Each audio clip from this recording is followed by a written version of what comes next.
Bonjour, ce soir je viens vous présenter Duo Naissance. Donc Duo Naissance, c'est quelque chose que j'ai mis en place pour être coach en périnatalité et parentalité.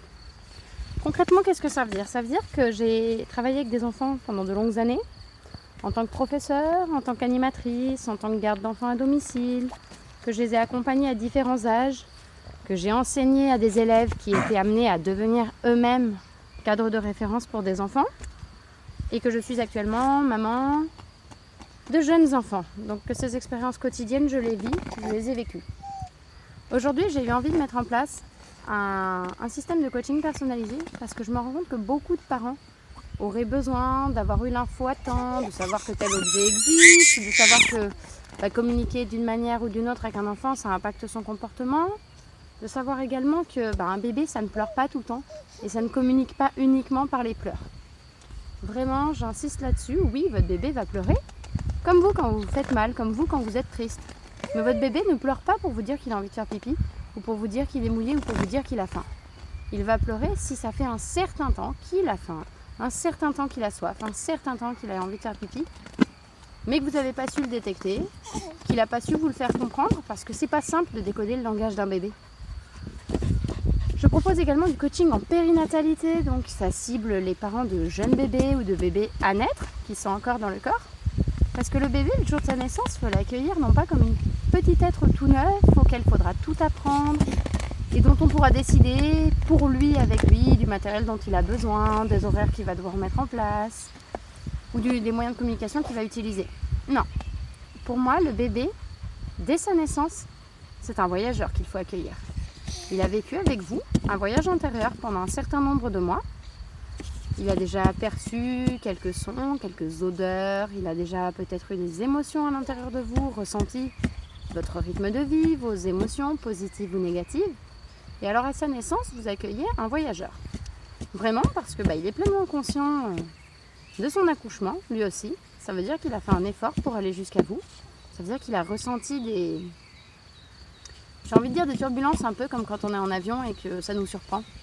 Parce que bébé, jusqu'à sa naissance, il était serein, il était dans le ventre, tout était cool. Et bien selon le stade de l'accouchement, selon l'état énergétique du bébé, selon son état motivationnel, il y a des bébés qui naissent et on le sent que vraiment physiquement, ils sont prêts, ils sont en train de sortir et ils sont là. Mais même avec toute cette envie, toute cette énergie pour vous rejoindre, c'est un effort physique, clairement. C'est un effort sportif, comme pour certains de faire une rando, comme pour certains de monter en haut d'une corde. Clairement, c'est sportif. Donc quand vous l'accueillez, il peut être déjà fatigué, mais il peut être aussi super content d'avoir relevé ce premier défi de la vie. Après, il y a des bébés que l'on aide à mettre au monde parce que pour des raisons médicales, parentales, familiales, c'est compliqué pour eux d'y arriver, entre guillemets, en harmonie naturelle, seuls. Donc ils peuvent aussi avoir été un petit peu projetés dans la vie, dans notre vie, dans le monde extra-utérin. Et donc du coup, eux, ils sont encore plus ébahis par ce monde. Où suis-je? Qu'est-ce qui se passe? Qu'est-ce que je dois devenir? Donc oui, bien sûr, vous allez les aider, vous allez les aider au quotidien. Mais il faut savoir accepter qu'ils ont leur propre mode de fonctionnement et qu'il va falloir essayer d'établir des communications pour décoder leurs besoins. Essayer de comprendre comment ils ont envie d'être installés pour faire pipi, quand est-ce qu'ils ont besoin d'être changés, quand est-ce qu'ils ont faim, est-ce qu'ils ont envie de téter, est-ce qu'ils ont envie de dormir, est-ce qu'ils ont envie d'un biberon, est-ce qu'ils ont juste envie d'être portés ou est-ce qu'au contraire, ils peuvent vouloir juste qu'on les pose et être un petit peu plus loin de ce bruit, être tout seul à regarder le plafond ou regarder un jeu. Chaque bébé est vraiment différent, chaque parent le saura aussi.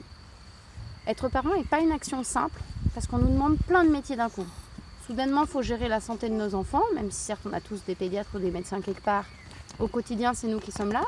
Il faut gérer le côté pratique, savoir comment les habiller, savoir comment les nourrir, toute cette gestuelle avec un être qui est tout petit, qui réagit, qui n'a pas du tout notre force, qui n'a pas du tout notre forme. Et ce ne sera pas les mêmes gestes que pour nous en petit. Clairement, il faut faire différemment. Ces bébés, on les a voulus pour grand nombre d'entre nous. Ces bébés, on les aime beaucoup, on aimerait que tout soit heureux pour eux. Et comme malheureusement, des fois, cette communication, elle est compliquée entre vous et nous, entre vous et les bébés, ce qui se passe, c'est qu'ils vont essayer de communiquer un certain temps par le regard, par la gestuelle, par des déplacements. Mais des fois, on n'y arrive pas, on ne comprend pas. Nous, en tant qu'adultes, on ne comprend pas. Le bébé, il ne comprend pas forcément cet adulte. Et alors, du coup, il va pleurer. Puis les pleurs chez bon nombre d'adultes et même des autres enfants qui sont autour, les autres bébés, de la famille, les autres enfants, de la famille ou pas d'ailleurs, ils vont se demander certes ce qui se passe, mais ils peuvent aussi physiologiquement se dire que c'est dur d'entendre ce bébé pleurer et de se dire bon sang, je ne sais pas ce qu'il veut, bon sang, je ne sais pas comment l'aider. Et puis en plus, physiologiquement, au bout d'un moment, voilà, on a mal aux oreilles et du coup, ça nous accapare émotionnellement, ça nous accapare intellectuellement et c'est encore plus difficile de trouver la solution. Mais qu'est-ce qu'il veut ce bébé? Quoi faire pour ce bébé? Voilà, c'est parce que justement, je trouve que dans notre pays et dans beaucoup d'autres, on apprend plein de choses. Dans notre pays, on valorise l'école, on valorise le travail, on valorise tout ça, on acquiert beaucoup de savoir. On peut être accompagné pendant la grossesse, on peut être accompagné pour le jour de l'accouchement.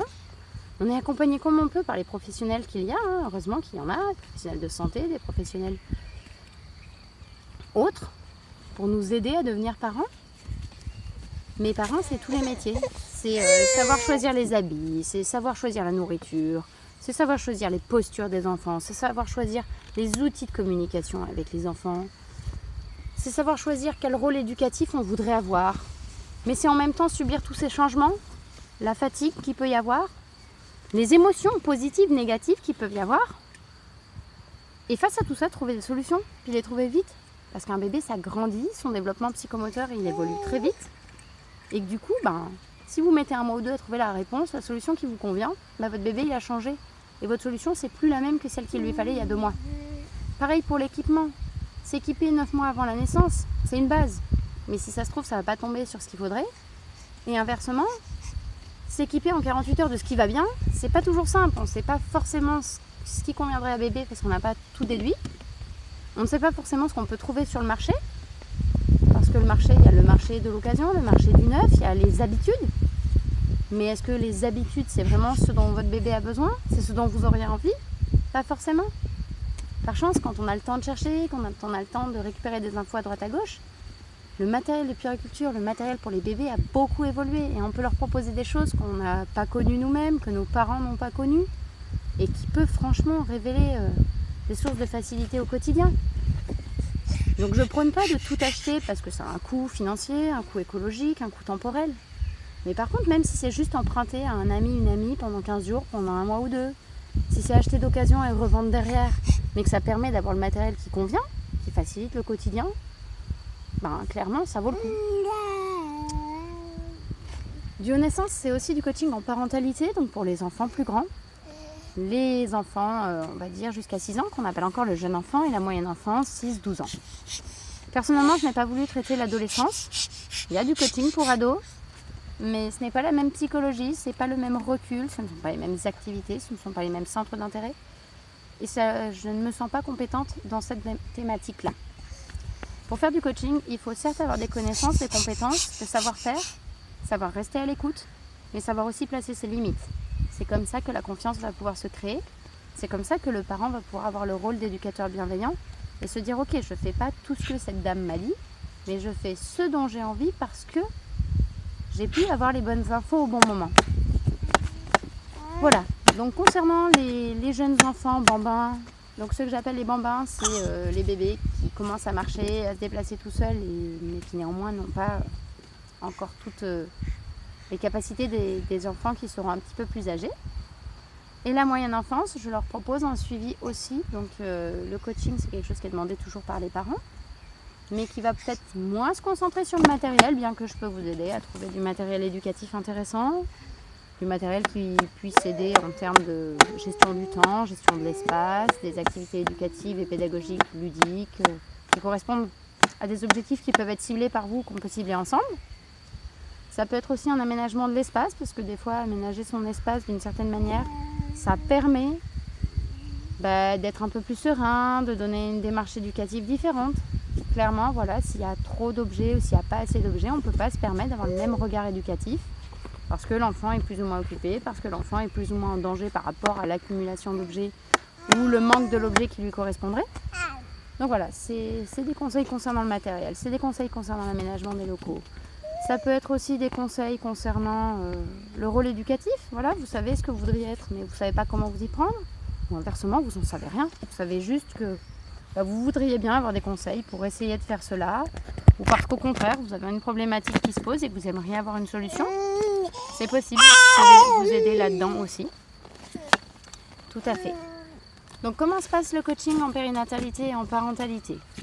Eh bien en fait, ce sont des séances individuelles, c'est-à-dire que je m'adresse à un adulte qui peuvent avoir lieu en appel vidéo. Donc on prend des plateformes, ça peut être sur Google Duo, ça peut être sur WhatsApp par exemple. Et du coup on peut se voir à distance. Ça permet que vous pouvez m'appeler depuis l'autre bout de la France, il n'y a aucun souci, on communiquera quand même. Vos enfants peuvent participer ou non, c'est vraiment de votre choix, il n'y a pas besoin de me prévenir en avance. C'est en fonction de votre bonne volonté, de l'espace dont vous disposez en termes de temps et géographiquement au moment où vous m'appellerez. De si vous avez besoin d'un petit temps pour vous, au contraire, vous avez envie qu'on participe tous ensemble, c'est possible. Après, pour les interventions à domicile que je ferai, alors soit des ateliers individuels, un adulte et un ou plusieurs enfants, ou des ateliers collectifs. Donc là, c'est possible qu'il y ait plusieurs adultes de la même famille qui soient concernés, qui soient présents. Voilà. Actuellement, je peux faire les appels vidéo, puisque confinement oblige, je ne peux pas encore aller vous rejoindre.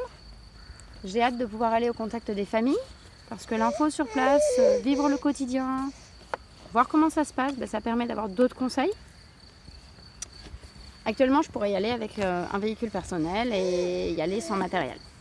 Après, Duo Naissance, ça a aussi un projet, c'est de pouvoir aller faire du coaching personnalisé auprès des familles, chez eux, avec un véhicule utilitaire, avec du matériel de démonstration. Non pas pour faire le vendeur conseiller commercial, parce que j'ai pas de lien spécifique avec les boutiques et parce que c'est pas moi qui vous vendrai les produits, mais parce que des fois vous parlez du change du bébé, de tel ou tel vêtement, si on l'a sous la main, c'est plus concret.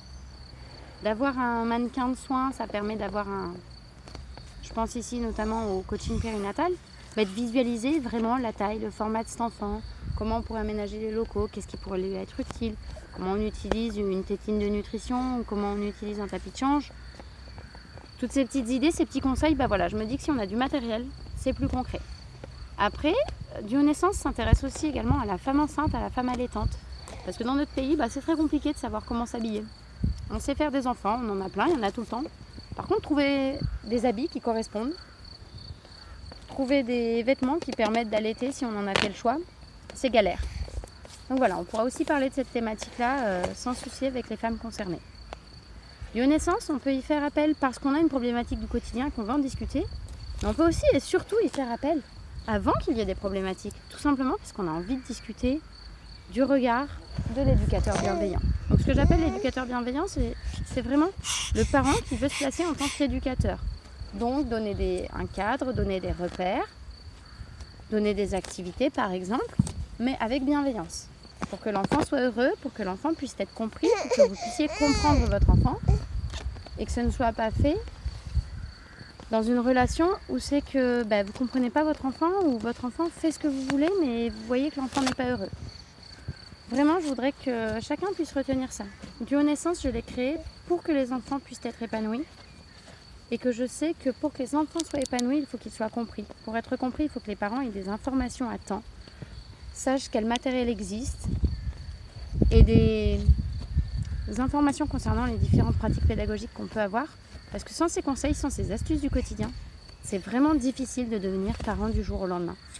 Les enfants changent, la situation change, votre état émotionnel, votre énergie va changer tous les jours. Et en plus de ça, on n'a pas forcément les mêmes modèles familiaux qu'avaient nos parents, qu'avaient nos grands-parents.